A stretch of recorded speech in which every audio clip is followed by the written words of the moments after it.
एक बार राजा कृष्णदेव राय के दरबार में एक जादूगर आया। उसने बहुत देर तक हैरतअंगेज जादू करतब दिखाकर पूरे दरबार का मनोरंजन किया।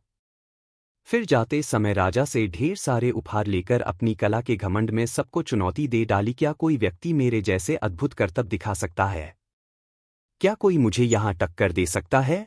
इस खुली चुनौती को सुनकर सारे दरबारी चुप हो गए। परंतु तेनालीराम को इस जादूगर का यह अभिमान अच्छा नहीं लगा।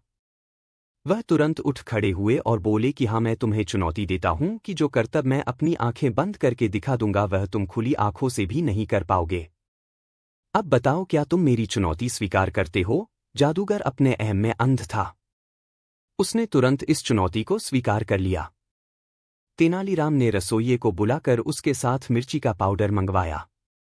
अब तेनालीराम ने अपनी आंखें बंद की और उन पर एक मुट्ठी मिर्ची पाउडर डाल दिया। फिर थोड़ी देर में उन्होंने मिर्ची पाउडर झटक कर कपड़े से आंखें पोंछकर शीतल जल से अपना चेहरा धो लिया और फिर जादूगर से कहा कि अब तुम खुली आंखों से यह करतब करके अपनी जादूगरी का नमूना दिखाओ। घमंडी जादूगर को अपनी गलती समझ आ गई। उसने माफी मांगी और हाथ जोड़कर राजा के दरबार से चला गया।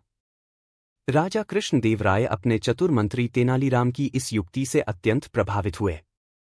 उन्होंने तुरंत तेनालीराम को पुरस्कार देकर सम्मानित किया और राज्य की इज्जत रखने के लिए धन्यवाद दिया।